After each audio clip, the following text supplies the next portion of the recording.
Hello, everyone. Welcome to a Professionally Unprofessional podcast. After that Shovel Knight live stream, it's pretty apt. I'm joined again. I'm Calvin, joined again by my good friends Reese in the middle and Elliot on the right. Hello, everyone. Hi everyone. Sorry if I sound a bit off today. I watched Calvin play Shovel Knight last night, and I've come down with something I think is terminal. I can only apologize. Can I be honest? I actually was thinking of making that joke because I did wake up feeling a bit ill. So I thought, so a lot of games to cover today because a lot has happened in the time we've been off. Reese had only one game, technically two because he played one with one of Elliot's. Elliot, you got two games. I got 2.5, shall we say? Because I don't know how we count early access. Yeah, well, I still count as it's mostly the finished game in the minute. Hades 2. I would disagree with that one. I think there's a lot missing from this. Especially after when I beat a particular boss last night, and it just told me, no, come back when the full release because we haven't made this bit. Well, that happens with two bosses. Which one are you referring to? Without giving anything away, the one who throws away all the one of the ones that shows up in the main area. Oh, okay. Anyway, so we'll start with the biggest release, probably other than Hades 2, since we've been gone. Stellar Blade, PS5 exclusive. Elliot played it. Yeah, I've been playing it. I've just got the third hypercell. Reese, you. I've not played, just the demo. I got the third hypercell. I think I've got the third hypercell. I'm at the bit where I'm at one of those bits where they say you can't do any. During the middle of one of those. You can't do any other side missions or anything. You gotta think before you leave. Right, so you're just about to get to the shall we say the space elevator then? Yeah, no, that's it. I've just done the puzzle to get the space elevator working. I'm working on that bit. So I will say, last time we sort of talked about the combat because we couldn't talk about much of anything else because we didn't have access to like the side missions, the costumes, most of the upgrades. Like the beta moves weren't available to us. I don't think. Do you get? No, they were. Oh, the yeah, beta moves were. You're thinking of the burst moves. The burst moves weren't available to us. So I'd say this is an update on what we've got, and I'd say, Elliot, I want your opinion first because you've been playing us a lot. This is a game of the year contender. This is really, really good. I'm gonna echo that. I think this is a really great game. I'm having a lot of fun with it. The combat is still just as much fun. It's still fucking difficult as hell. Which, you know me, I love my games like that. Yeah, I'm really enjoying it. I have a lot of fun. What difficulty are you playing on? Their difficulties? Yeah, I think it's is it New Game Plus where you get the harder difficulty in the skin suit? I think it is New Game Plus, yeah. Because I did not notice any like difficulty settings. Yeah, it is quite difficult, but it never feels punishingly difficult. Yeah, I'd say that. I'd say in combat it doesn't. Yeah, there's some. I will say the one thing I don't really like is there's some missions where it's a bit difficult. Some of the side content where they say go to this location, you're like, I'm following the compass. Where the fuck am I supposed to be going here? Yeah, I think those are kind of the. No, I never noticed that actually. I found they were all pretty easy, or the places to go were pretty easy to follow. Like I didn't like doing any of the side missions in Euyden 7 because there's no map you get there. So that's just a ball ache to find anything. I mean, there are a lot of. It's the same in the last sections, but I think Euyden 7 is one of the more linear areas. The Matrix one is not. Matrix 11 is not also quite difficult over my experience. Again, I never really found any much difficulty in those. Have you gone for how many of the costumes have you picked up yet? I've got most of the ones that are available. I think there are like 3 that aren't. For those of you wondering, my favorite is one I think is called the Keyhole Suit, just because it makes her look like a member of Baby Metal, and it is awesome. I know the one you're on about. Yeah, that one looks quite good. The one I really like is the Cybernetic Magician. That one's pretty good. Don't think I've got that one yet. I'd also picked up. You pick up a couple of costumes for doing side quests. So I got the Blue Monsoon from doing the Precious Treasure side quest in the Great Desert. The only one of those I've got so far is the teddy bear one. That I can't wear that one. That's too ridiculous even for me. Yeah, that's a New Game Plus one for me. Those ones where it's like I want to wear it at some point, just not in the first playthrough. I did also get the one that caused the massive censorship outcry on Twitter. I do not know which one that is. It's called the Holiday Rabbit costume. Don't think I got that one. No, it's in a particular side area in the wasteland. But I basically just wanted to post it on Twitter to piss off right-wing people that I was getting all these achievements with. To piss off all 3 people who watch your page regularly, including us. No, you don't understand. You say anything positive about Stellar Blade on Twitter now, they all come out of the woodworks. They got like fucking bots ready to go to spot it. That's why I don't post anything on Twitter in general. No, same. And also I couldn't do it if I wanted to because PlayStation's removed posting to Twitter functionality, which now Nintendo are doing. Yeah, and it's not on those companies. This is completely on Twitter with this one. Yeah, it's basically because Elon Musk jacked up the prices for API access. I think that was like 40 odd grand a month. So it's and they just said, no, we're not paying that sort of. So we're now talking. I would say though the biggest problem I have with the costumes in Stellar Blade is they don't change the stats, which means you're less likely to experiment with them. Completely disagree. I'm fully fine with them being just cosmetic. So a rule I made is because the simple reason why I feel like this is a game where this kind of stuff should just be cosmetic. I don't really feel like it will work as well if they were, because for lack of better terms, playing dress up. It's kind of a big part of the game and making it just with Eve. And I don't think it would really be fair to have really good stats on a costume you would hate. I get that, but I would also make the argument. Also, Calvin, let's be honest. If it wasn't cosmetic and you did get good stats, you would be pissed off. Okay. If a costume would be really tough to get. I would at least say there would be a decent reason to change between them. The only I basically had to come up with an excuse to change between them, so I just said every time I die, I'm going to change costumes. Again, cosmetic. Just wear the costume you want. I know, but I did come in one time. The collection, just collecting all of them, is just for the completionists. I remember, though, my cousin's girlfriend came in to my office when I was playing the game at one point. She asked, "Why is this character wearing next to nothing?"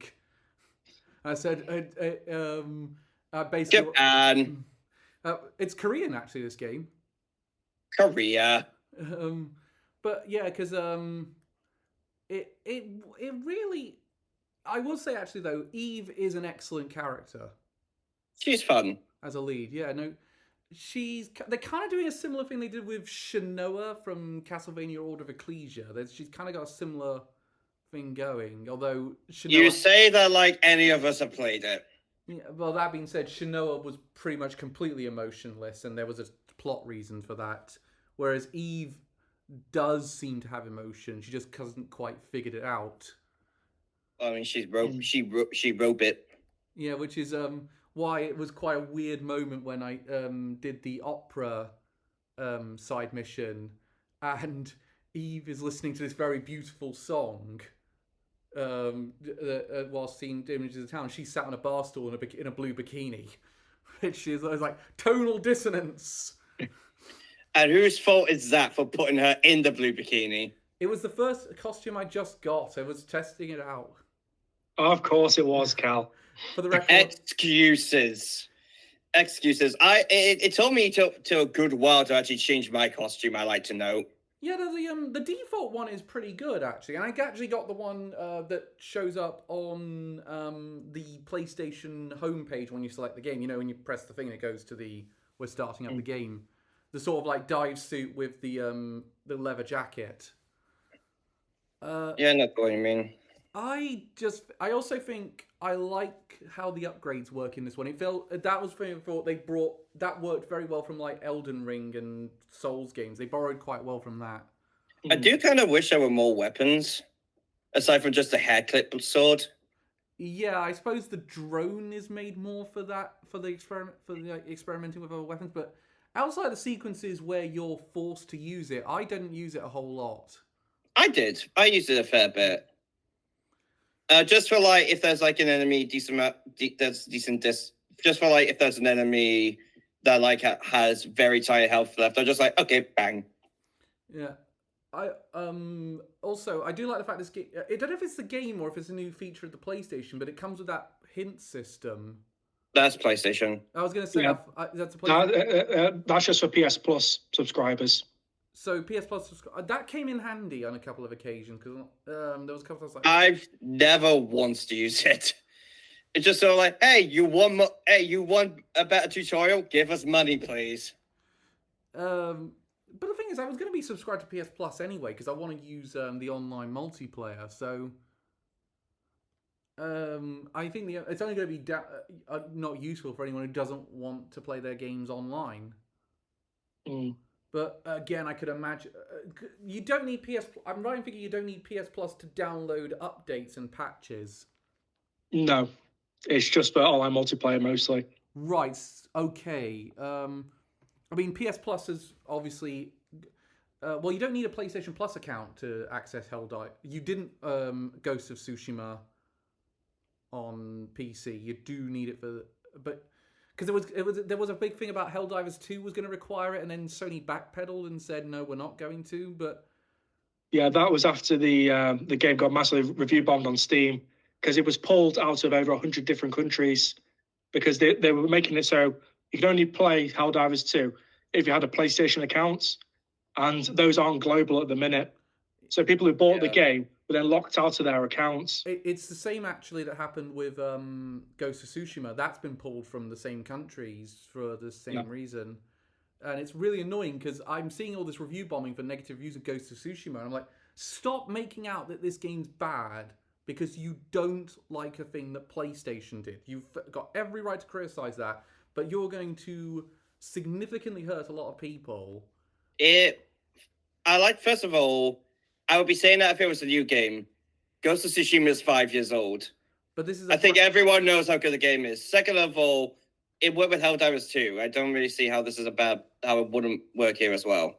Because I think a lot of people who are not familiar with this would look at it and say, oh, this is another bad PC port. That we've had a few of those. I like to know you were not caring when there was Helldivers. As minute it's a game, you were like, oh, stop it, I like this game. No, I cared with Helldivers. I did think it was a bit over the top because it was like, just get a PlayStation Network account. But then I found out, oh, that's not global. Right, that's a reason. That's the reason why this is a bad decision. Okay, Sony should backpedal. Yeah. I didn't think they were going to backpedal. I'm surprised they did. Going back to Stellar Blade, it does seem interesting that this is that Sony's really been carried by the third parties this year because it's another excellent. It's an excellent entry from Shift Up, and we've had Final Fantasy VII Rebirth from Square Enix. And it's looking like the latter half of the year is also going to be made up by third parties with like Silent Hill 2 remake. Well, they have said that it's going to be like very third-party focused year this year. There's not really going to be that many first-party games. They said no major first-party games. Those smaller ones, like say for example, those there's an Astrobot game. Astrobot would not be considered a top-tier first-party game. As much as I would like a new Astrobot. There's just that one massive Astrobot looking at you, going, "Hey." There's First party. I like my cute robot game. Fuck you. So like, it's like, how are they treating that games being made by the Fire Sprite or Firewall? It's that studio they bought sight unseen before they made a game, and they're making that game Concord. Yeah. That how is Sony treating that one? Is that major first party, or is because it's a new franchise, this is not considered a major first party entry? I feel like with Stellar Blade, if that's what Sony already, I think to Elliot's point about Game of the Year, I think personally for us, it is a Game of the Year contender. I think it is a fantastic entry. I think it's one of the best action games I've played all year. I might be enjoying it slightly more than 7 Rebirth on some ways. Oh wow! I think still haven't played 7 Rebirth, so cannot say. I will say the reason I say that is 7 Rebirth's ending left me feeling more hollow and confused than happy. That's mostly because it's being stretched out to a trilogy. Yeah, and I get that, but it was also like, okay, I did feel like saying, Nomura, when you want to have a fucking point, can you tell me? Because right now I don't know what the fuck you're doing. Yeah. It's like, okay, what? Because that's where I'm at with the end of Rebirth. But I mean, as far as Stellar Blade goes, I mean, I haven't finished it. I am going to finish it because it's been very very enjoyable experience.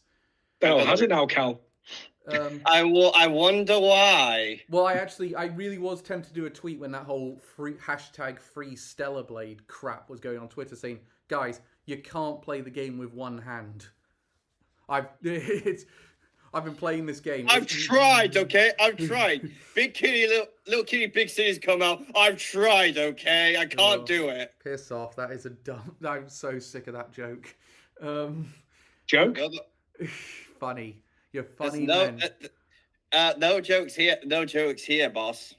I will say, actually, Little Kitty, Big City, pretty good game, but I think it's not going to quite eat into Untitled Goose Game.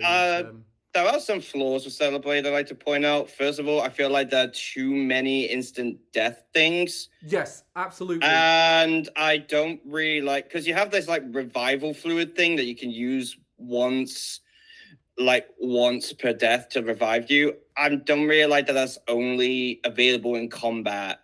Like, if I fall from a cliff or if I fall off a building, for example, I can't use it, which is pretty annoying.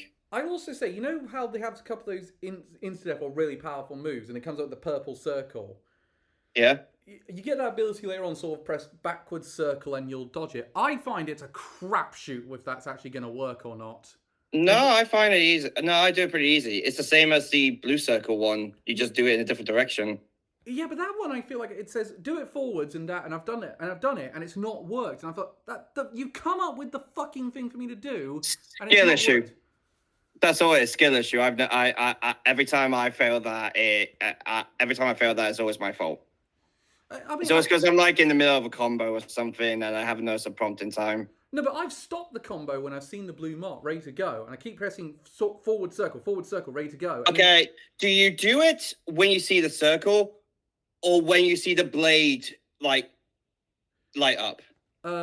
Try both. I try it with the circle, and when it doesn't work, I try it with the blade light. You have to do it when the blade lights up. Right. The circle is a prelude to that. When the blade lights up, that's when you dodge. It also, because I hadn't played the demo in a while, I forgot what the yellow circle was for, and I was like, what the fuck is that? So I had to go into the thing, and I was like, oh yeah, that's although that one is you can't block it, you have to dodge. Yeah, I do like the fact they give you to make it slightly more dyspraxia friendly by giving it you can upgrade how long you have to have a reaction time for this. So I'll give them credit on that one.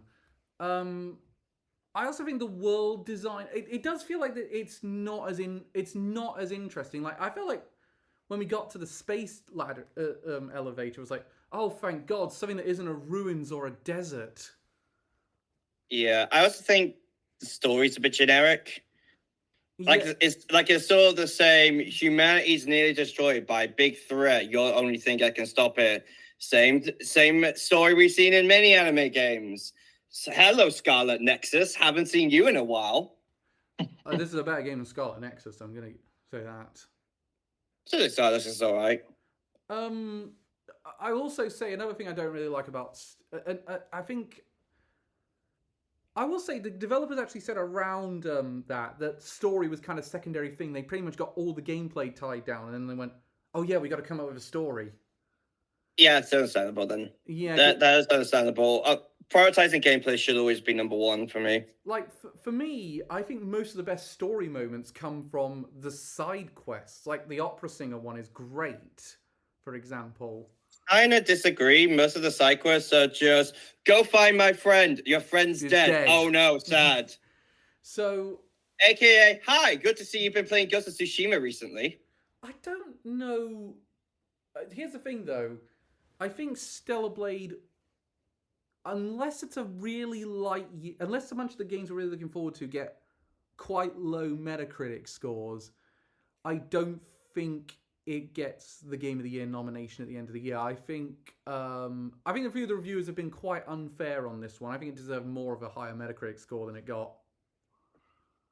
Because this is a brilliant action game. I'd say at the very least takes like the awards for action. Oh yeah, no, I think it will definitely be nominated in that category. But again, we're well too early in the year to be speculating on that. As it stopped you in the past. But the point, some people were speculating about it online, to which someone actually made, the whole animation of Eve holding up the cans. Someone did that with a game award, and people were commenting saying, "I do not believe this is going to get nominated," and some of them had quite valid reasons. But welcome to Professional, everyone. Where half the time is talking about video games, half the time is Calvin going on Twitter rants. Yep. I think though Stellar Blade.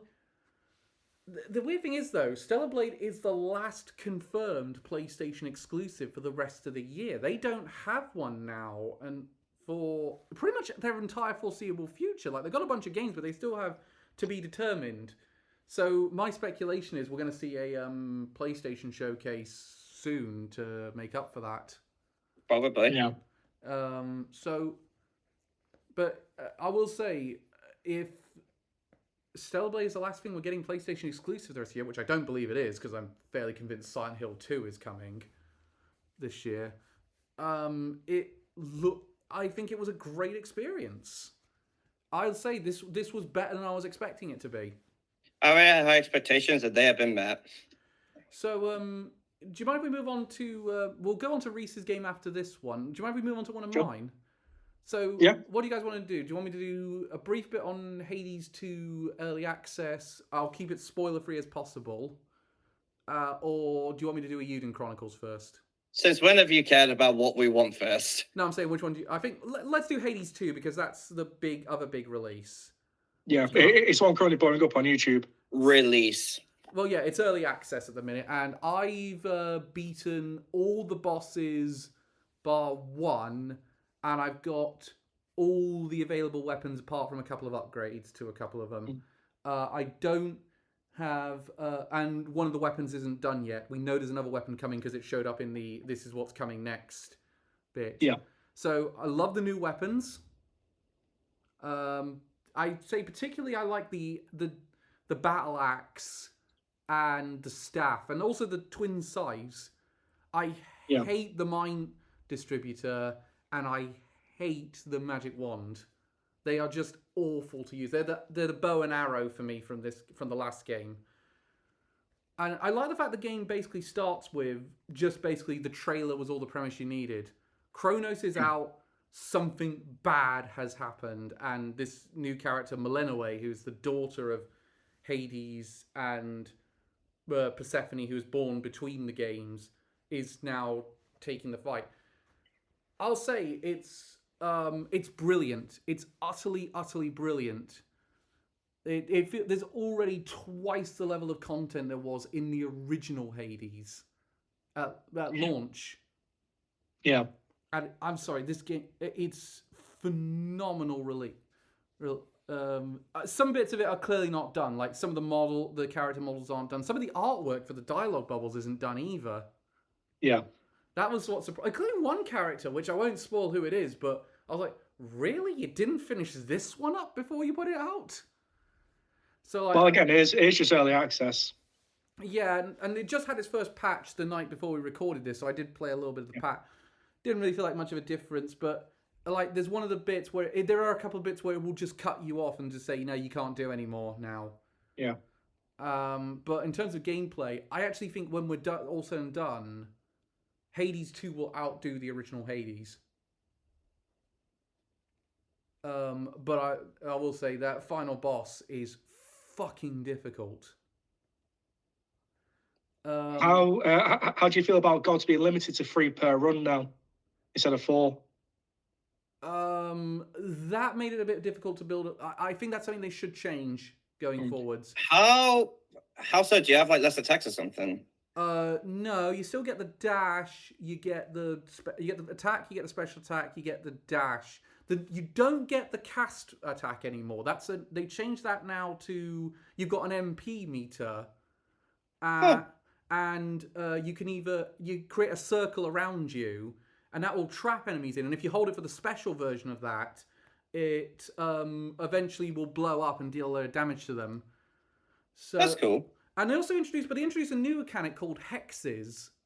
And what they do is, if you use up a certain amount of MP, you get a special attack. They're all fucking useless. Yep, that's what else has been saying online. They're all fucking useless. Every single one either puts me in a vulnerable position. It's not very good. Even if you use the skill tree that you can get, they're not much better. Like I did the only one I found useful is the one that lets you heal yourself for 25 hearts for three times, and then it resets when you next get to a fountain. They're all, but I think that one's fair. Heal yourself a limited number of times to the next fight. And yeah, I think that's fair. Yeah, that's the only good one I like. There's one that's like you fire a beam that does 1,200 damage for like 5 seconds. And I used it, and I ended up getting more hurt than I did damage to the actual enemies. It's every time I see one, it's like when it's like the first one, and it usually is in a couple of the runs. It's like, do I have to? They also had a few new ways to build up rapport with the people. You still get the nectar and that one, but there's a couple of new items, which I won't spoil what they involve. But I will say they found a way to get one of the free bees of anime in this game. Baseball. That would have been funnier. There's... I also think Melinoe is a very interesting character as well. She's got a very interesting arc going for her. And I actually like the relationship she has with the people in this sort of new version. It's not called the House of Hades now. It's called something else. Because I kind of like the fact that in the original game we were trying to get to the surface. This time we're trying to get to the House of Hades. Yeah, that's quite a cool idea. But the other thing is, the second boss you face, that is, if that came out this year, I'd say that's the equivalent of Herald of Darkness for this year. I'd like everyone to be noting he is staying very much more on topic with Hades 2 than he was with Stellar Blade. So I'm going to stop there for now because I just want to say it's really excellent. Get the early access. It's fantastic. But I'm going to put it down for now because I've done pretty much most of what I can do. I'm going to come back to it when it has its next major update. As I said, I'm waiting for full release. Which you probably will be waiting a while because they say it's probably going to be next year. That's fine. Yeah, I know what you mean. It's fine because... And I'm going to buy this again when it goes on consoles. Of course. Ladies and gentlemen, we have a new Ori. But at the end of the day, because I bought... Prepare to see a Hades 2 on Switch Throne by next week. I'm definitely going to get the PlayStation version because I got the Platinum in Hades 1. I want to get the Platinum in Hades 2. Yeah. Which, by the way, that's another thing that's not in early access. No achievements. Yeah. Well, that's not that surprising. Yeah, that's understandable. You don't have the full game, so you can't have all the achievements out. My hope is that when the full game does come out, it just automatically gives you those achievements that you've done. Nah, probably won't. Well, we know that whatever progress you made will carry over. Yeah. If you stay on the PC. Well, yeah, because also buying it early access is quite a good idea because it means you're going to get it cheaper now than when it comes out, and you get to keep the full. You don't have to pay extra to get the full game. when it comes out. So that's why I think it is worth getting the early access now. Even if you just want to take it as a pre-order for the game and for cheaper, that's a good way to do it. Even though I'm kind of with Nate the Hater and think there's no real reason to pre-order a digital game.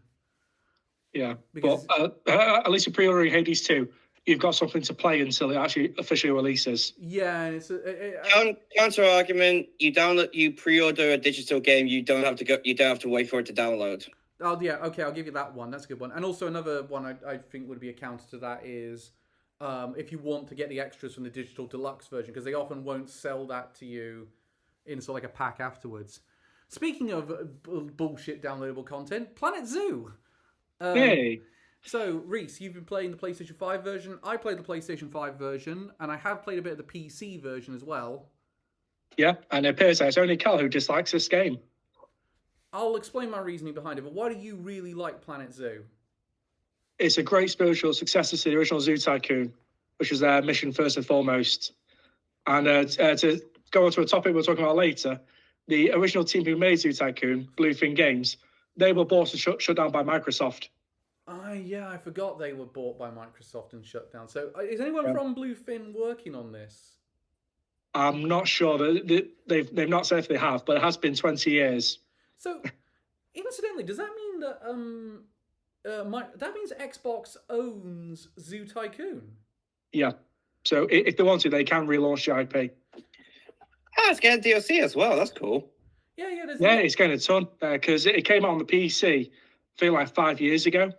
It's only just come to consoles now. Yeah. Right. Okay. Yeah, that's so. So play on consoles, you got access to all the DLC very shortly. Yeah, but that's the thing I found. I'm glad it's not too long to wait, but I did think it was a bit weird that they launched this without all the DLC that was on the PC. I also found it interesting that they don't go some of the more wackier DLC you got in Zoo Tycoon. Like, you don't get the aquariums, which I found annoying. Yeah. One of my favorite updates to the original Zoo Tycoon was the aquarium expansion pack. Yeah, that was the first major expansion. And I played a fuck ton of the original Zoo Tycoon. Same. And I will say, in many levels, this is an excellent spiritual successor. It puts more emphasis on the staff, the facilities. I can't make a profit to save my life. Of course. But enough about you being CEO of Axia. Yeah, not very good. Not very good.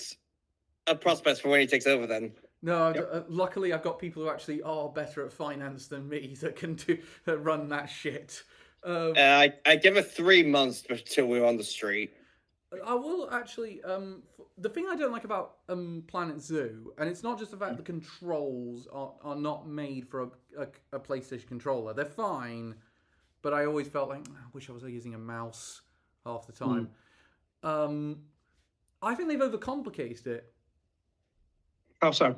Because, okay, I'll give you an example. One of the first exhibits I tried to make in one of the zoos was the African wild dogs. Yeah. So I was like, okay, I'll go there from the savannah. I'll go get the savannah biome. I go into the biomes and it's like, it's dirt, sand, all this. No, just give me the savannah one. In the original game, I could just do that. I just picked savannah and put that out there. And then I got them out there and it was like, and I did as best as I could. I had to look up a guide on what was a good idea of what to do. And I was like, okay, I think I've got this right. Then it said, oh, they haven't got enough enrichment. Okay, these are the toys they want. I don't have access to those. I've got to research that. Fucking hell. It's just so much fucking stuff. What was wrong with just, you have access to it. It's up to you to manage it properly. Come on, you all know Calvin. He complains that someone's a minor inconvenience in games. But I think the original Zoo Tycoon is the simplicity made that game much more enjoyable. It made it more interesting to experiment with ideas and stuff like that. I feel like you lose a little bit of that by adding in this thing like make sure you have a heating system in place that can sort out the animals. I've been to a lot of zoos. No fucking zoo. Half of them don't fucking have that shit, and they don't give a crap. Yeah, that's another thing. I don't really like zoos. I should point out. I like zoos. I think they're cool. Yeah, same. I like to see the animals. Look, I love seeing the animals, but I often also I'm on the bad side of Chester Zoo at one point because I made a couple of I called them up to ask them why their Jaguar breeding program wasn't working for an assignment I had, and they didn't want to talk to me. Well, when a mummy Jaguar and a daddy Jaguar love each other very, very much. But the DLC. I went to Chester Zoo for my assignments in college. Everything there was fine. Yeah, it was fun, but there's other things I could say about that. But let's move on. I think the problem I have with Planet Zoo as well is I think that's my problem. I feel it felt way more complicated. Even on sandbox mode, I felt like I was struggling to just enjoy myself just making a zoo. Mm. Well, again, you are very unpopular opinion. Metacritic score 81 for critics, 79 for fans. Yeah, I didn't. Yeah, it's even higher on Steam with 9 out of 10. Oh, damn. Yeah, I don't deny that it's an excellent game, but that's what I said, excellent game, but I think I prefer the original Zoo Tycoon. Yeah, so you just prefer the more simplistic, take your mind out of it aspect, don't you? Yeah, and I felt like I wish there was an option for that in this game, and I think that option should be there for if you want the more complicated sim. But I would have liked it especially considering I reckon a lot of kids are going to get this game. Yeah. I actually thought if you gave this to, like, say, my nephew, he would have I don't think he'd be able to play it. Mind you, I mean, you say like it's good, but I'll be honest. I think most of the people going to be playing it are people in their 30s looking at this game going, my childhood. I wouldn't be surprised if that's the market. But you got to remember, a lot of parents are going to wander into a game and they're going to say, well, little Jimmy likes animals. Let's get in this. Yeah. But actually, does it have box copies or is it digital only? It's a digital only at this point. Oh, it's digital only, right? Okay, yeah. That does change my opinion on that one because if you can't, because at that point it's like that means it's less like I don't think a lot of kids use digital storefronts because usually the parents will put up a parental control so you can't just buy. Tell that to the kids to steal their parents' credit card for FIFA points. Oh no, there was a fucking thing about that on on the BBC years ago, and I was like, for God's sake, there's a parental control thing. Learn to fucking use it. It's not. I saw a video. I saw an article saying mum complains to PlayStation that hackers spent her credit card on FIFA points. Yeah. No, your kid, you did it. Look, it's. But the thing is, they were blaming the game on that one. Like, why is this here? And I'm like, it's their prerogative to make it. If you're stupid enough not to use the bloody parental control thing, which the game tells you how to, the console will tell you how to do it, then it's your own bloody fault.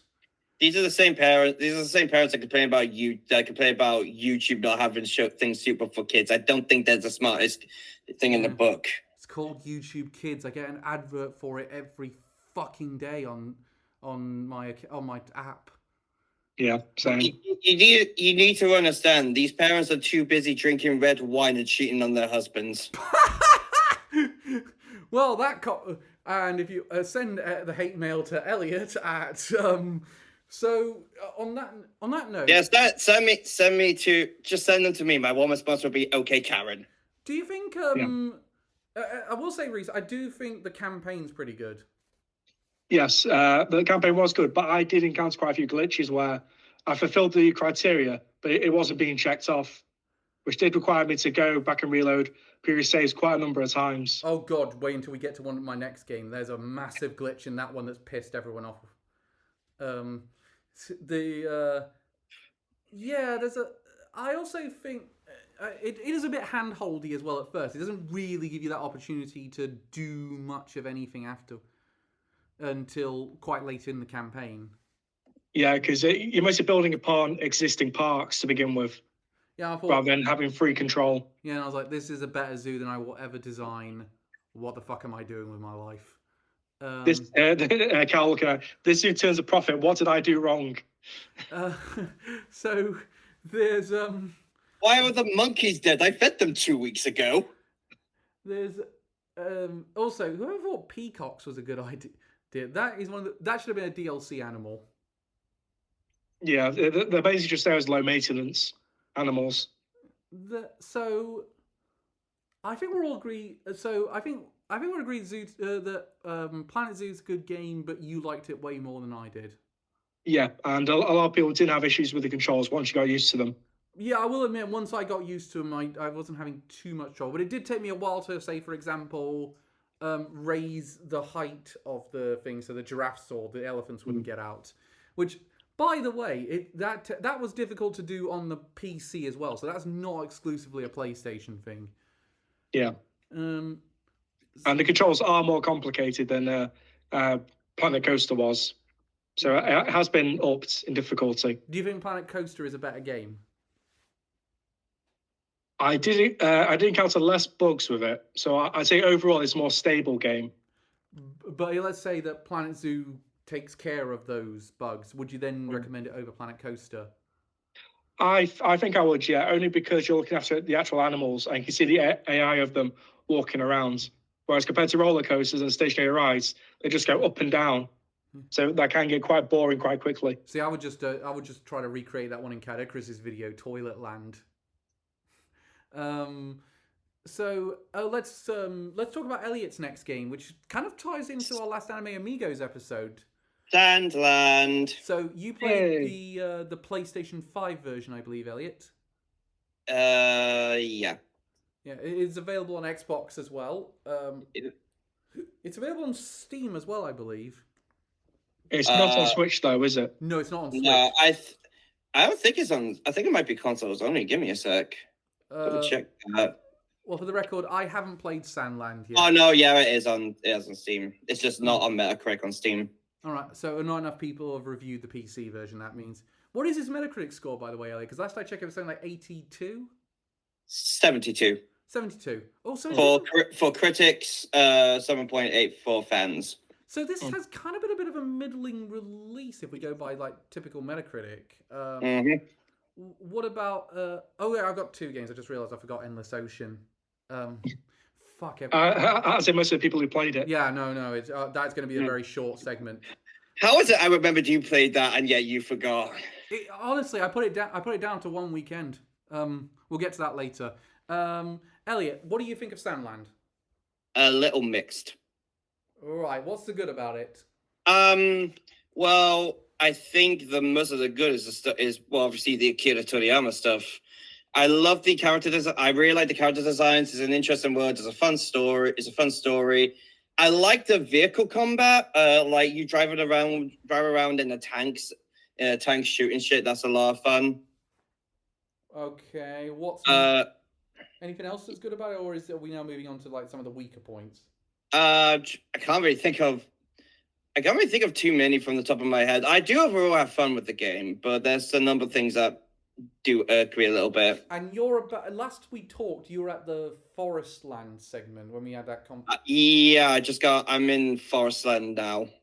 So to give you an idea of where Elliot is in the proximity of things, do you like this? Okay, so what's not working about this game? It's difficult to navigate. You do get a map and objective markers, but trying to get to some of those places is a ball ache.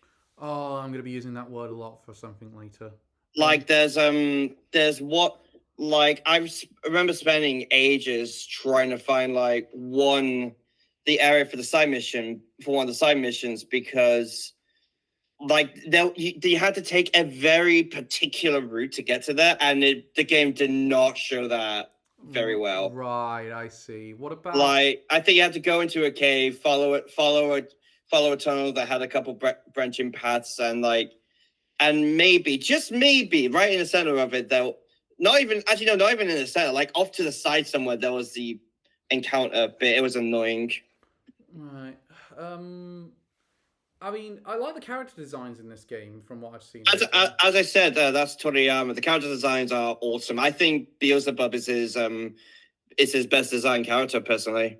But what I'm hearing of this is most of this is a good idea for an anime, not but the game, and it could have been a good game, but it's not necessarily worked as well as it would have liked. Yeah, agreed. Yeah, definitely agreed. Because I saw the anime for our Akira Toriyama video. I said before, if I watched it during winter, it would have been my best of winter. I thought it was really good. Luckily, we're counting it for spring, so you'll get a chance to. It'll probably be in the top 5 that's this season, probably, but won't be winning. Yeah. One for the wrestling fans. Acknowledge it. Yeah. Another one. I've been playing this game in English dub, and the dub is not that good. Which is funny because I don't think the English dub is on Disney Plus yet. No, it's not. It's just Japanese only. And if it was the English dub was on Disney Plus, I would recommend watching it in sub. Oh, God. It is not very. It is not very good. The emotions aren't shown very well. Like sometimes you see heightened emotions during the more melancholy moments, and you see like them being. It's mostly with Rao's voice actor. Its voice actor. I'm sorry, you're not doing a very good job. You were so bland. Okay. What about you said you like the driving combat? The driving combat is good. Yeah, I like most of the vehicles. The one exception is the car, because at first it's only really good because it drives faster than the others. But once you get a motorbike, it's basically useless. Is it like Twisted Metal in that sense? Not really. I don't really know. I haven't played Twisted Metal. Okay, so let's talk. So what about the just ground combat? What's the strengths and weaknesses of that? It's fine. It's a mostly button mashy combat style. It's honestly really easy. You do get a number of skills, which builds above skills are fine, but using your ally skills I never did it, honestly. They're kind of pointless. Yeah, it sounds like that. Oh wait, another thing I really dislike. You get a lot of repeated voice lines while exploring the world. Is it very much the Spyro "thank you for releasing me" syndrome? No. Oh. As in you'll regularly have characters repeat conversations. Oh, that's pretty bad. This isn't just from at certain points from the game. It's the entire way through. So it would be. I've had conversations that took place from the very beginning of the game that I'm still hearing. So it would be like in Like a Dragon, where if it kept repeating those conversations you have when you're just wandering the overworld. Kind of, yeah. And by the way, Rao, you do not need to tell me every time to look in caves. I know. Shut the fuck up. It's a shame because from the sounds of it, you were really hyped for this game. It was like, yeah. It was like when I first started playing it, it was like a high 7, low 8. Now, honestly, it's probably the low 7s for me. Oof, yeah, I feel that one. As time has gone on, the game has the flaws for the game has definitely become a lot more prominent. Well, let's see how it is when you get the full release. If you finish it. Yeah, I feel like. Needs to say, I think if I'm going to be dropping anything for if I feel like again overwhelmed with Hellblade and Paper Mario coming out, this will likely be it. I would not foresee that one coming. I thought you would drop Hellblade before it ever came out and said, no, I want to keep on with Sandland, but... No, that being said, this is a very quick game. I think I only have maybe a few hours. I could probably beat this one over the weekend. Okay, so next up is... Well, I got 2 games to talk about. Let's get the crappy one out of the way. Let's talk Endless Ocean. Yay, the fun water game. I played it and you two didn't. Nope, because we have better things to do. Smart. It's quite dull. Because I have taste. And I compared it with like Subnautica and Absu. I actually bought those games because I had Subnautica on my Xbox and I got Absu on PlayStation because it's with the PlayStation Plus Extra. And Absu is a much better looking game, but I wish it had the controls of Endless Ocean, and Subnautica's got more things to do in it. But, so do you want to know the Metacritic scores? It's like 66, I think. 61% for critics, 5.6 for fans. That's what I finished my review. I gave it 5.5 out of 10. I said that it's quite average, and you get some good moments in it, but then it's like, oh, well, that's it. Like, I kind of wish there was more you were doing in this game. Like scanning the fish is all well and good, but like, I heard like people suggesting like you could make an aquarium, or you'd have for like looking at the fish, and that would give you somewhere to explore afterwards. That was one suggestion I heard. I heard a couple other suggestions about the research problems. By the way, the story mode is garbage. The story mode is basically a tutorial of some of the most inane missions you'll ever do. The multiplayer's not great either. I've heard a lot of people say it's quite good. I disagree. I got into a couple of dives, and everyone was a total dick. I'm sorry, I just want to point this out. One of the reviews gave it a 10 out of 10. Definitely one of the most exciting games I've played this year. How dull is your life? Who pissed in your cornflakes? Paper Mario is out next week. You're gonna... Stellar Blade's come out. Yakuza's come out. Play better games, for God's sake. But I don't hate this game, because it's fine. It's fine, but if I compare that with like the relaxing games that I like on the Switch, it doesn't hold a candle to them, which are... So, for example, I'd say Animal Crossing is would be a much better use of your time, or new Pokemon Snap. Yeah. Especially with new Pokemon Snap. But again, if you don't want to have too much if you want to just relax, I would say Animal Crossing is a great game to play. My vote for those would be Stardew Valley. Stardew Valley, yeah, that's a really good game. Great one. But so there's a lot of options here, and even if you want the scuba diving thing, I think if you get your hands around the controls, Absu and Subnautica are much better options. So, I just think this was a very dull release, and even the Switch effect, I think, is not going to help the sales with this one. I don't think the Switch effect even really works anymore. I think people have gotten used to it now. I said to Joe, when I was playing this before we did a stream, he was saying that he felt that if Nintendo put this on PC and made it a proper sim game, like for people that like Microsoft Flight Simulator or and those sort of games, it would actually be quite good for that crowd, and like give yourself like a certain amount of oxygen you've got to do your dive, or and worry about like pressure. But if in the Switch, it just doesn't really work. I think he's right on the money with that one. Also, I feel like people will be comparing it to Subnautica and Abzu more if it was on PC. And from what I've heard, those two are much better games. They are. I've played both of them actually back to back to compare with Endless Ocean. The one thing I think Endless Ocean has over Absu is the controls are much more newcomer friendly, I think.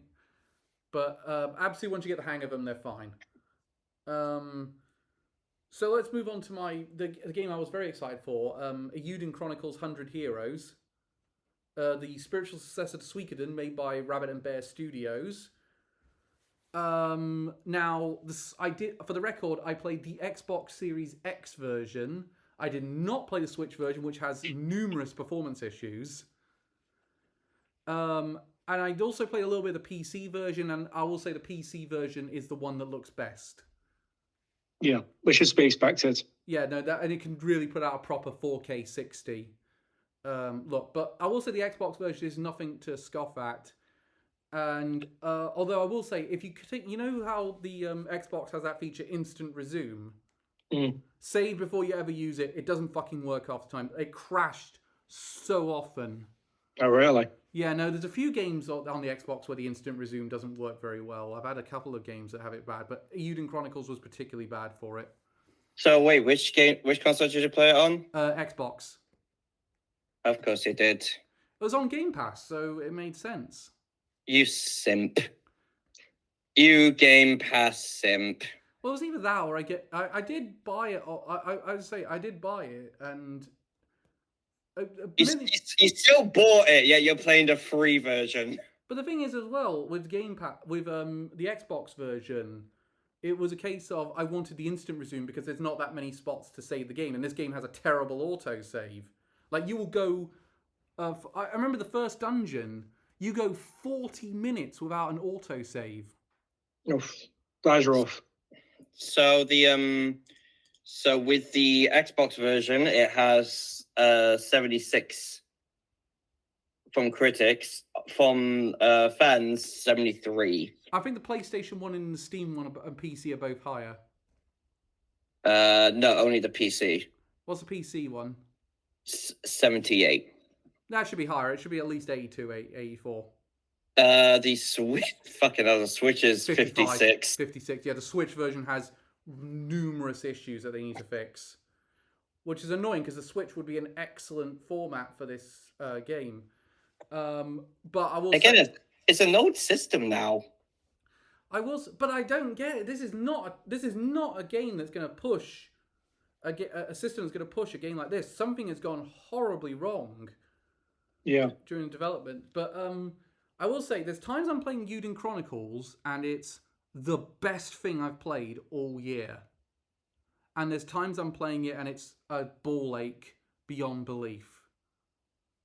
I don't think you can recruit all 120 characters unless you have a guide. I said it before. I'll say it again. When I heard this game has over 100 heroes, I thought, okay, that's just a gimmick. It's not like they're not doing it to be like, oh, we're gonna like make it really interesting. We're gonna make all these characters interesting. Instead of just feels like, let's just have a lot of heroes in because why not? I disagree. I think they give a lot of good character moments for all the individual heroes. How many? I would say Malor gets a really good one. The Magical Girl. I liked Quinn's side story. CJ gets a great side story. Because I see this and I don't think every character is gonna get moments. I feel like some will, but not all of them. No. It's like just because I like Lord of the Rings, they spread thin like butter on too much bread. There's I will say, I also do like the character designs in this one. There's a lot of why not with the character designs. Why not have a magical girl and a luchador and these sentient sharks on your team? And what I also appreciate is every character has a voice actor. None of them are just text bubbles. The mini games kind of vary. The card game's amazing. The Beyblade one is fine, so long as you actually get to the stage where but you're very reliant on enemy drops to get them. You can't buy new Beyblades and get them. You have to just hope the enemies drop a good one. Though that being said, the great hero combo you get for getting both the Beyblade minigame recruits is they summon a giant Beyblade to attack the entire field. But I love the hero combos. I like the fact you have to choose your party members based on position because some of them can only do short-term attacks and some can do long-term attacks.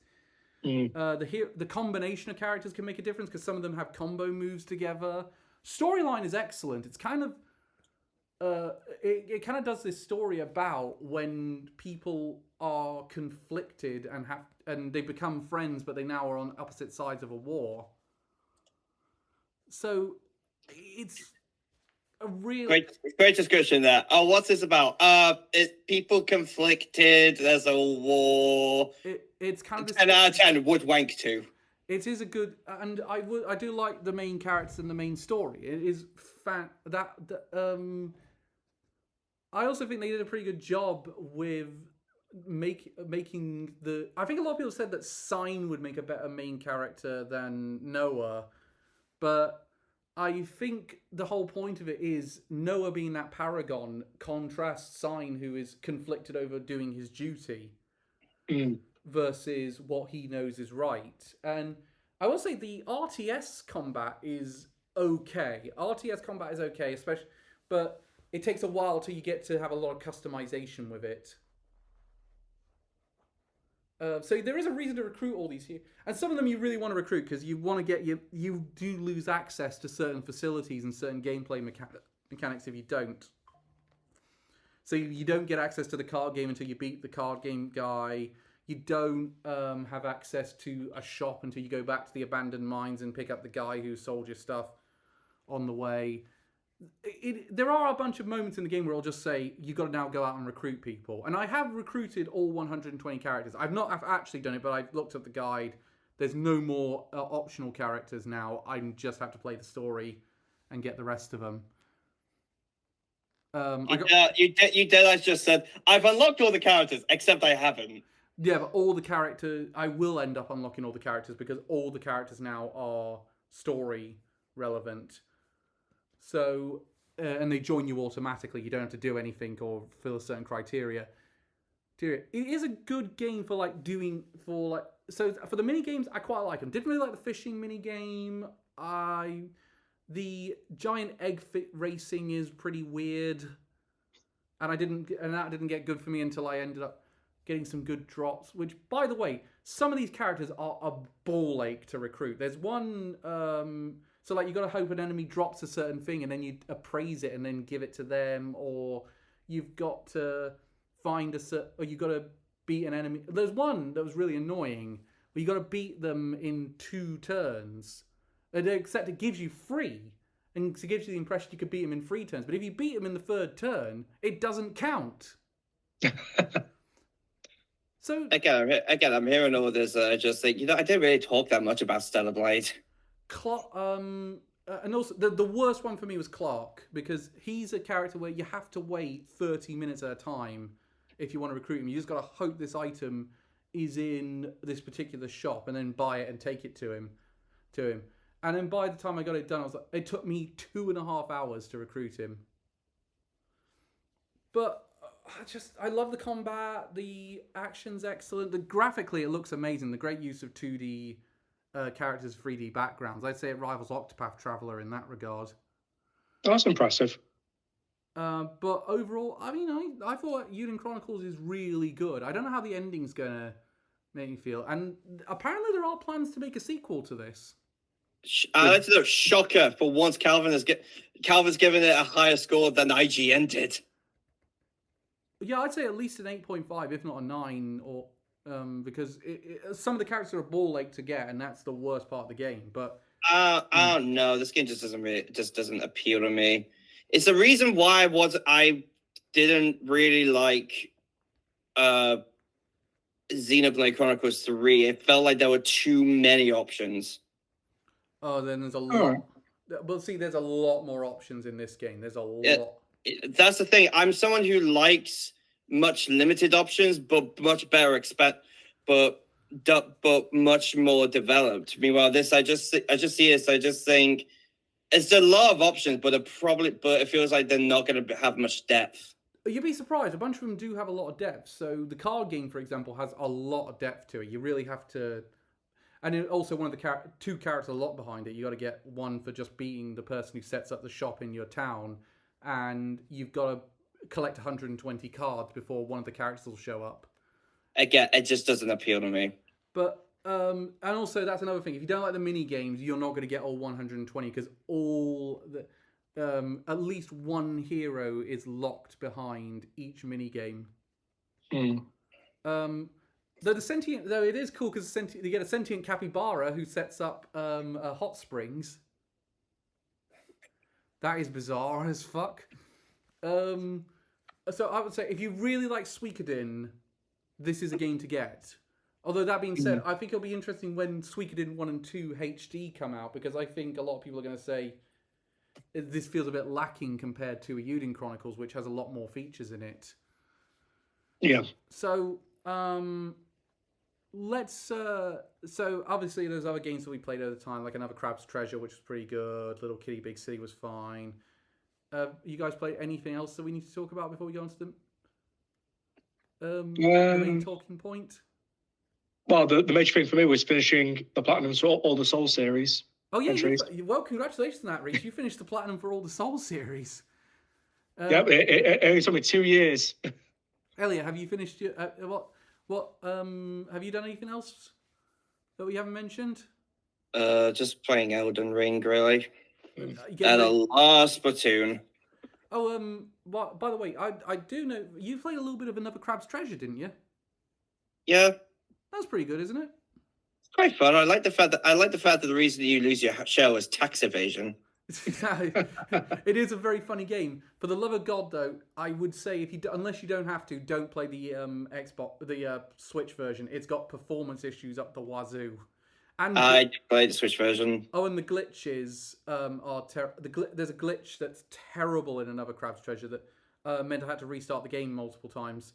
Speaking of which, there is a glitch in Euyden Chronicles which I want to get out there now because it actually means I don't know if it's been patched out yet. But just in case, if you run into this glitch, then you cannot recruit all 120 heroes. One of the heroes is forever locked, which is it's a blonde girl in the in a kung fu outfit. Don't talk to her, no matter what, unless you've got Rufian in your party. If you do that beforehand, she will never talk to you ever, and you can't recruit her. So I'm getting that message out there. So let's talk on the big subject today, which was obviously Xbox's bonfire of a month. Yeah. Because I said in the end of the last one, we probably wouldn't talk about the state of Xbox until we got to talking about the showcase. How fucking wrong you were. Yeah, I completely got that one wrong because we obviously had Xbox through their ZeniMax shut down 4 of their studios. They shut down Arcane Austin that made Dishonored and Redfall. They shut down Roundhouse Games, I think it's called. Let's double check that. I'm just double checking it now. Tango Gameworks, the big one. Tango Gameworks was the big one, the makers of Hi-Fi Rush and Evil Within and Tokyo, Ghostwire Tokyo. And one of the other studios, it was... They also shut down Alpha Dog Games. Alpha Dog is being merged into ZeniMax Online. So they're working now completely on Elder Scrolls Online. And also, Roundhouse Games, as it turns out, is just being absorbed as well. Oh no, yeah, that Roundhouse Games is the ones being absorbed into ZeniMax. Is Roundhouse Game being absorbed into ZeniMax Online? Yeah, being absorbed into the Elder Scrolls Online developers. And Alpha Dog Games has been shut down. So I'm gonna. It was the one that was really crushing for me and a lot of people was Tango Gameworks going, because that one makes absolutely no sense. Because this would have been an excellent studio to have for those small games and that Japanese development studio that Phil Spencer has talked about needing. For those of you wondering, Alpha Dog Games developed Wraithborn and Mighty Doom. I don't remember either of those, to be honest. But I think Mighty Doom's the mobile game that was set to come out in the Doom franchise. No, it's already out. It was already out. It came out in 2021. IGN gave it a 5 out of 10. So I listened to so most of my knowledge is coming from Nate the Hate's podcast with on Spawnwave Direct Xbox. And I should start a counter for every time he mentions Nate the Hate on this podcast. That's where I get a lot of my information, and I also got a lot of information from Jason Schreier's reporting for Bloomberg. And I remember Nate had an interview. I got all mine from Yongye. Yongye is a good source as well, I'd say, for the thing. But I feel like Nate was right in the sense of emotions probably ran higher than they would have because of Tango Gameworks. They would have run high with Arcane Austin, but I'm more pissed with Arcane. Yeah, because you really like Dishonored. They made Dishonored. I liked Prey. They made Deathloop, which was nominated for Game of the Year. No, I think Arcane Leon made Deathloop. They are. No, I'm pretty sure that. I'm pretty sure it does say they. No, they did. They did also develop Deathloop. I think they assisted on Deathloop rather than they actually developed it, because I know that was. I'm fairly convinced that was Arcane Leon that did Deathloop. What about? So here's the thing, though. basically, from what I've gathered, that's happened with this is after the acquisition of Activision Blizzard, Microsoft higher ups have taken complete control of the Xbox division. Like Phil Spencer doesn't really have that much power anymore. And Yeah, that's because to put it simply, I think we were so focused on the fact that they were buying Activision, we were thinking, oh, they're going to be completely they're going to fix Activision. I don't think people really realize how irresponsible of a purchase it was. I think it's more that they didn't realize. The thing about it as well is that I think Phil Spencer's going to probably leave before the end of the year. I think he's going to be really pissed off with this decision because it's clearly, I think it's people that have been above his pay grade that have made these decisions. They've looked on paper. They've looked to say, okay, this is Tango Gameworks. This is how long it would take them to make something else. We don't have enough time with no income from that studio. Get rid of them. And I think a lot of speculation is because then their games aren't making Fallout or Elder Scrolls money. That would definitely be a factor in it, but because they spent $70 billion on Activision. Well, technically $69 billion. Nice. And they've and that's like a massive. It doesn't matter what company you are. That's a massive amount. Yeah, they spent a massive amount to get Activision, and they need to. So they had to. So according, Microsoft said they have to get rid of some of the little guys. But at the same time, you would have thought Tango would not be your decision because here's the studio. It's made the game last year that has got the acclaim. It's done very well on Metacritic. It's sold relatively well, apparently. If we believe Jeff Grubb's reporting on this, it apparently didn't sell as well as Microsoft would have liked, but they weren't entirely unhappy with it. Basically, his analogy was. They needed it to be at this point, but it kind of got here. And for the audio listeners, it's basically I'm holding hands in different positions. I'm using his exact thing. So it's basically all audio listeners are 100% of our listeners. Then so basically it didn't quite make that money that they wanted it to. And of course, the conversation has really moved in: is the Game Pass model sustainable? And it kind of doesn't matter whether it is or isn't because Xbox has so tied themselves to this model. Yeah, this is okay. I'm gonna say something that's gonna be an unpopular opinion, and I'm pretty sure it might ruffle Calvin's feathers a little bit. I think the biggest mistake with Game Pass was putting on games on launch day. I'm not sure whether I agree or disagree on that one because the reason why. That's not really counted as selling games. From a consumer standpoint, obviously it's a good idea.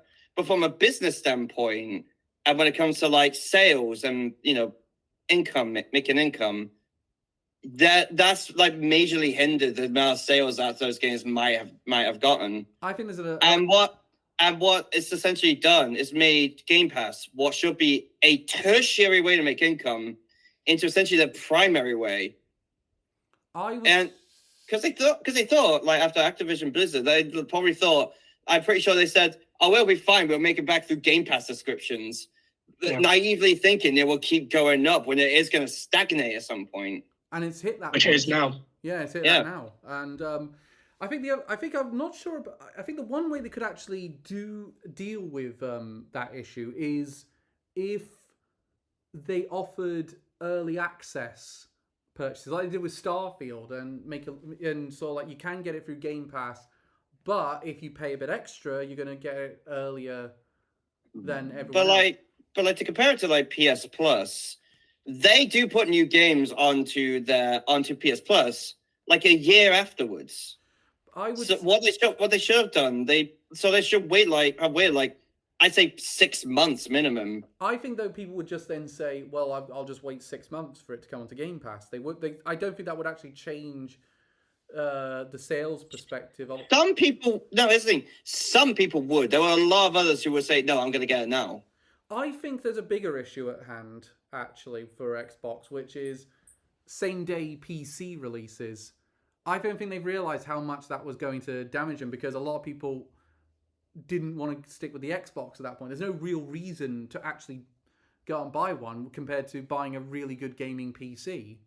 Just to go back to Game Pass. One big reason why I think it was also a big mistake, they can't go back on it.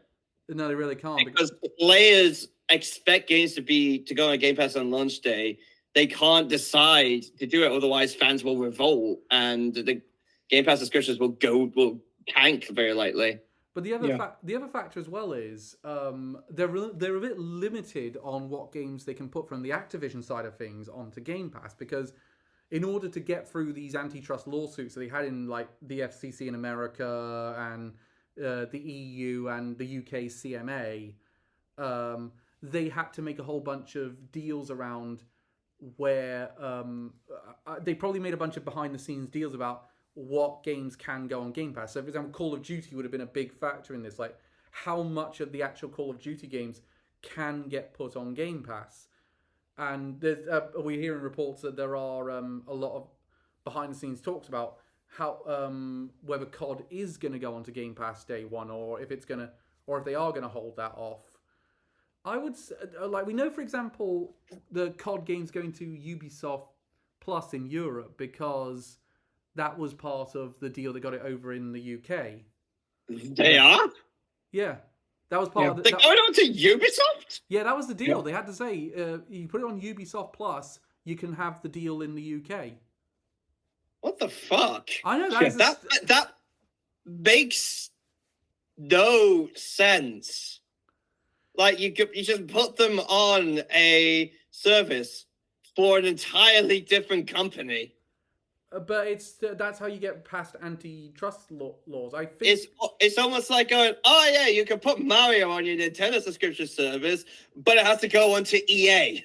But the thing about it is, antitrust. That's how you get around a lot of antitrust laws. If you take, for example, the Crunchyroll Funimation merger, that one, you noticed after that happened, a lot of Crunchyroll anime turned up on things like Netflix and Disney Plus.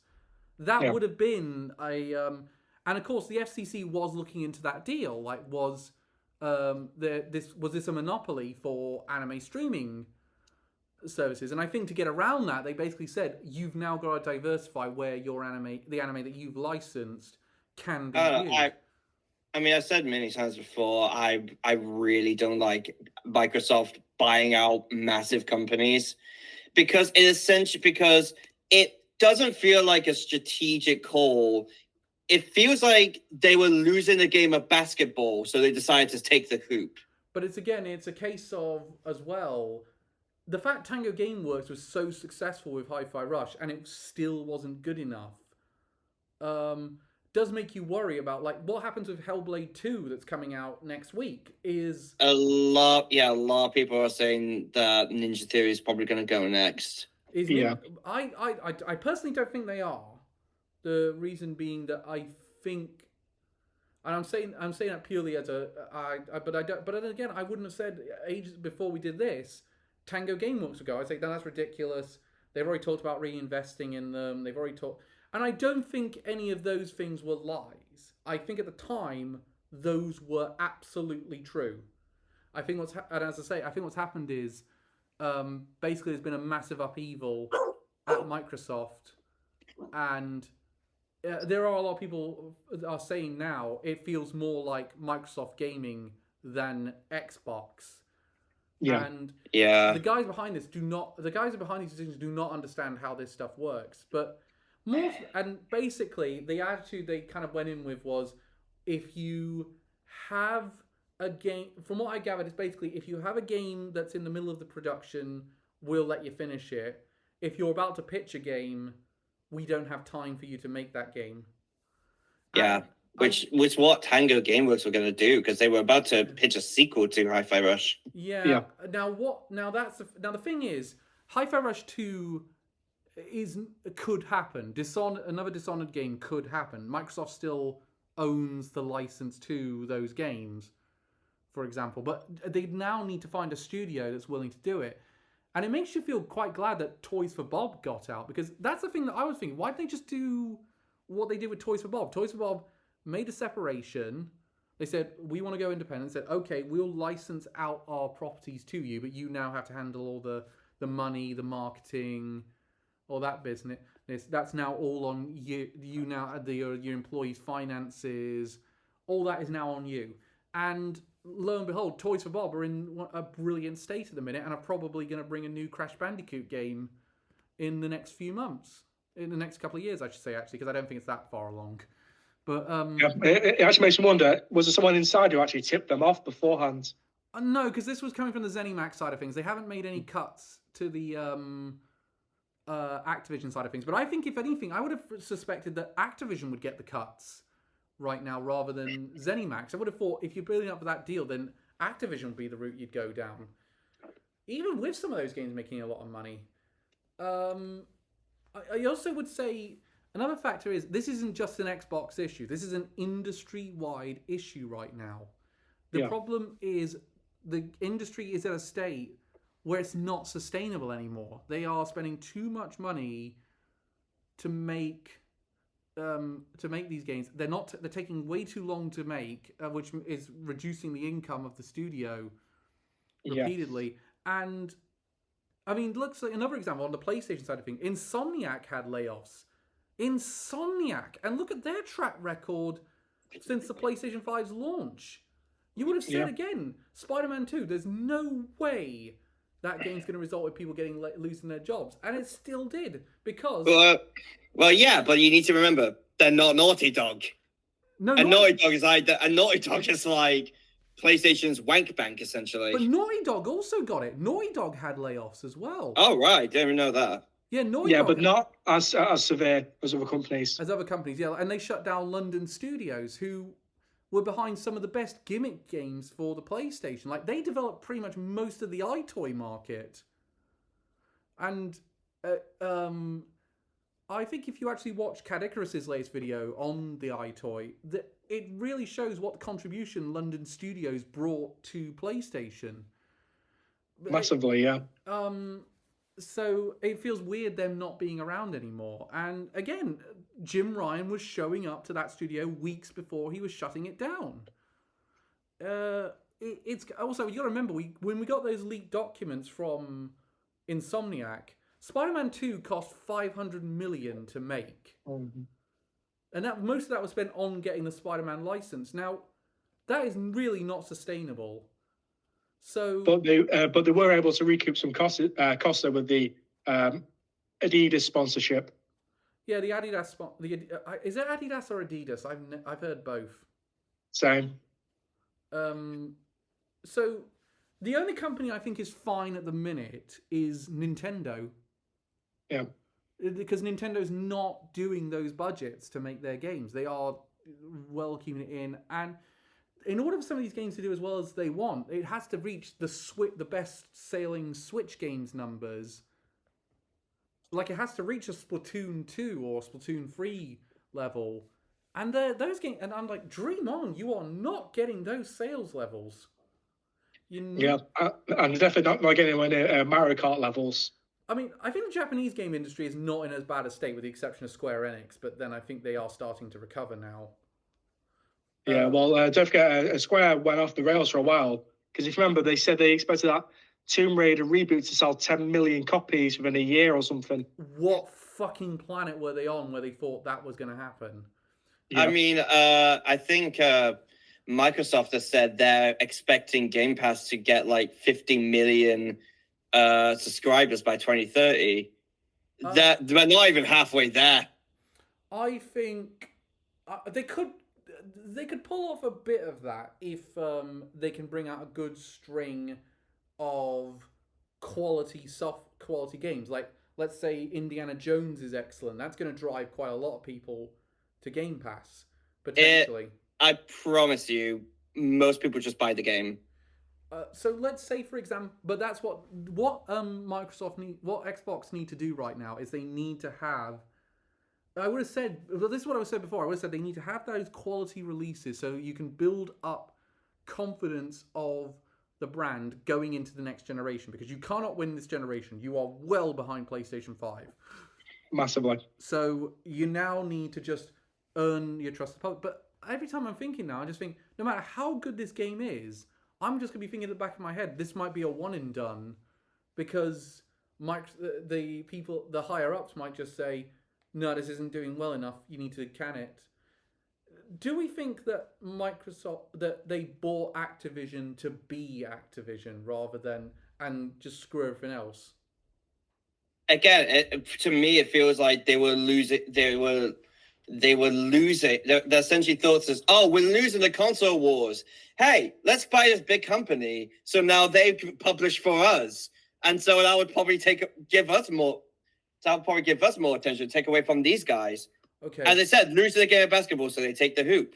So what about And again, they did this so soon after buying Bethesda, and apparently they were wanting to buy more after Activision. I think I think that was more just blue sky thinking. I think they were just sort of saying, what about let's throw these ones out there and see.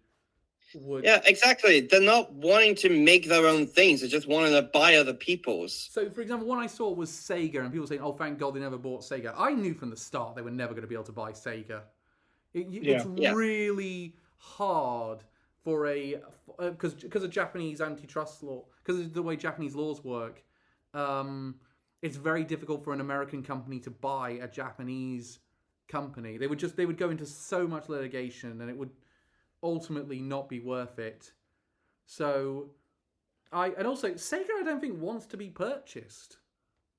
They're doing pretty fine as is. Like, they can say all they want, we want to purchase this company. If the company doesn't want to be purchased, you can't buy them. I just want the purchasing thing to stop. And it probably will now, because I'm just tired of seeing like companies buying other bigger companies. Make your own shit. The only thing I think I could see happening is if Nintendo buys up a couple of smaller ones that they work with currently. Yeah, I'm fine with that. Buy small studios who you work well with. Don't buy the fucking big ones. So, for example, let's take a example. Like, Nintendo bought Next Level Games. Yeah, I'd be fine with that. Yeah, but they already have done that. They make the they make Luigi's Mansion. They make Mario Strikers. And the reason they did that was because Next Level Games went up for purchase. They didn't want to lose their studio that makes games like Luigi's Mansions very well, so they bought them up. So they made an offer. I could see that sort of thing happening, but I think the big studio acquisitions are done for a long time. These companies do not have the finance anymore to make these purchases. The bubble has burst. Yeah. So we're not. I would see the only ones that are going to happen is if a couple of small acquisitions happen, like PlayStation goes out and buys a small studio that does a lot of work for them, like they did with, say, Blue Point Games. That's where that's going to come into place. We're going to see more. We're going to see more studios try to stand their own TV. Like we've seen with Square Enix this week, they've announced that they're pretty much with the exception of Final Fantasy VII Remake Part 3, they're going to be going multi-plat pretty much from this point on. Which a lot of PlayStation fans were very pissed with. Why? The games are still coming to your system. It's not as if they're not going to be... Like, Final Fantasy 17 is still going to come to PlayStation. Because they don't like sharing. Yep. It's a case of... You were fine taking the sharing when it was Hi-Fi Rush coming to PlayStation, or when it was Sea of Thieves coming to PlayStation. You're not happy that Final Fantasy 16 might be going to Xbox, which I would very much anticipate is going to happen. Because, I don't know, they think the console wars are still a thing. Yeah, and they're all just hypocrites. Can I actually point out one of the someone who shall remain nameless, because I don't want them to, because they're a prominent Xbox person on Twitter. They're really one of those really obnoxious console fanboys, but they shall remain nameless because I don't want them to get harassed. Do you have any idea how little that narrows it down? Also, you don't want them to get harassed. I ask again, who the fuck is watching this series? I'm covering my bases. Anyway, they basically said after Tango Gameworks shut down, they abandoned Xbox entirely and went all PlayStation. It's like, then you are a fickle asshole then. You're clearly just doing this to be an asshole. Stop doing... there's so many things you can do with your life. There's that you can just get on with doing one of those. There's so many things you could do in your life, says the guy complaining about Twitter again. But I mean, I loved Tango Gameworks. I thought Hi-Fi Rush was an excellent release. But we probably never will see a Hi-Fi Rush 2 now, which is why I'm kind of glad that Hi-Fi Rush did not have a to-be-continued ending. Yeah. Again, I'm pissed that we're likely never going to get another Dishonored game. Apparently, they were working on Dishonored 3 as well. I think that was a pitch at the time, and they hadn't actually done it because they were finishing off Redfall, which actually the Redfall DLC is not going to come out now. So people are having to be refunded for who bought the special edition. Oh no, what a shame. I was so looking forward to it. I could not wait to play more Borderlands bad, vampire bad, game bad. So here's the thing: do you reckon the Xbox showcase is going to make people forget about this? Because that's what console manufacturers typically do, something like this when they're about to do a showcase, and they'll think, well, we're going to show off all these amazing games, and everyone's going to forget about this shitty thing we did. So like that happened with Sony closing Japan studios. A week later, a day later they had their State of Play where they announced Final Fantasy VII Remake DLC, and it's coming to PlayStation 5. No, I think it's going to get dislike bombed. But let's say Hollow Knight Silksong is in that showcase. That might actually get people to that will be the talking point at the end of the day. It'll be Xbox showed off Hollow Knight Silksong. And all 5 fans will be excited. I think it's going to be dislike bombed. Because let's be honest, I think Tango closing down is kind of a bigger deal than Japan studios being closed down. Which is weird because I put both of them on the same level of this is a stupid idea, because Japan Studios was the essence of the PlayStation brand. Yeah, both are a stupid idea, but which is the worst? That's a tough one actually. Yeah, I think it's Tango's, because Hi-Fi Rush is still very recent. It won a lot of awards. People loved it. It was literally the only thing people were talking about last year. In the same year, fucking Starfield came out. I think, I'd say that in terms of the immediate moment, I'd say it's Tango Gameworks. I think in the long term, it's going to be Japan Studios, because I think PlayStation will never go back to what made them.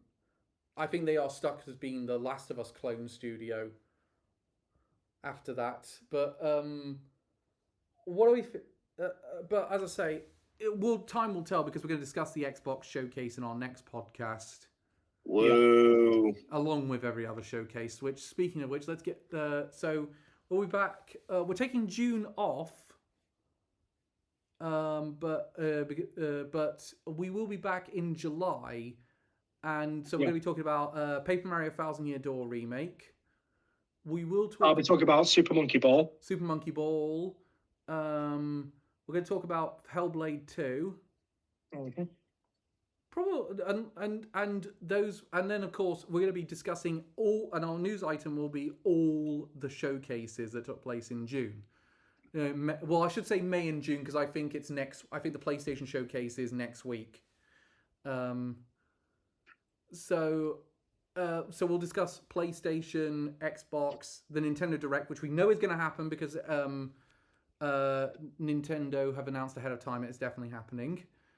Yep. And we'll discuss Summer Games Fest. I'll be the only one who. Who's ready to see Jeff Keighley wank off Kojima again? And I will obviously be the only one who watches Ubisoft Forward, because all of us don't give a shit. Yep. The rest of us will just be asleep. Yeah. So, speaking of which, have they announced when Star Wars Outlaws is coming out? Because it feels like that game went silent real quick. Yeah, they did. There was a trailer they put out. Yeah, I remember hearing that. At the same time that they did that MOBA for Star Wars. Yeah, because they've said that Ubisoft's next 2 big games are Star Wars Outlaws and Assassin's Creed Shadows. It's the 30th of August. Yeah. Right. Right, so yeah, that's probably going to be the bulk of that Ubisoft Forward. Assassin's Creed Shadows and Outlaws. Star Wars Outlaws.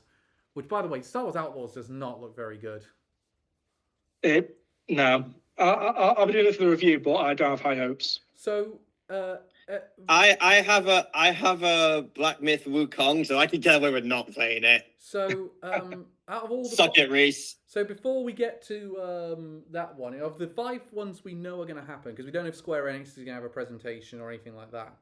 But say of the 5 we know, so the PlayStation Showcase, the Xbox Showcase, the Nintendo Direct, the Summer Games Fest, and Ubisoft Forward. Which one are we most looking forward to? Oh, gonna be equally shit. Grow up, you fucking virgins. I would say I'm looking forward to the Nintendo Direct the most out of this lot. Surprise, Nintendo fanboy. I'd say though Xbox is a second place. Really, Xbox, not PlayStation? Yeah, because I'm a bit. I kind of think PlayStation. I'm looking forward because we'll probably see Silent Hill 2 again, and get a release date for that. But Xbox, it's gonna have Hollow Knight's. It's probably gonna have Hollow Knight Silk Song's release date in that. No, it won't. It says Summer Games Fest. It's one of those two. No, it's You've cancelled. been saying that for years. This time it is gonna happen. No. I'm willing. It's going to start with Jeff Keighley going up to the stage. Don't splash screen of a Silk Song. He just pulls out a note saying "prank." I am going. Very late April Fool's prank, like what they did with Diablo Immortal, right? I am going to. I would put money wager on Hollow Knight Silk Song will be in one of those presentations. You are going to be losing your money. So we're back in June with that one. I'll July, sorry. So July the 12th, that will be. Thank you very much for joining us. Wait, another thing you forgot we're going to be talking about. Fucking Elden Ring. Oh, yes, Elden Ring DLC and Luigi's Mansion 2 HD. Did you forget about the big talking point of the year? Yes, I did. Elden Ring DLC will be featured, obviously. And we'll talk about Luigi's Mansion 2 HD. Woo. Correction, I will talk about Luigi's Mansion 2 HD. Woo. Okay, so thank you very much for joining us, guys. We'll see you next time. Goodbye, everyone. Bye. Goodbye.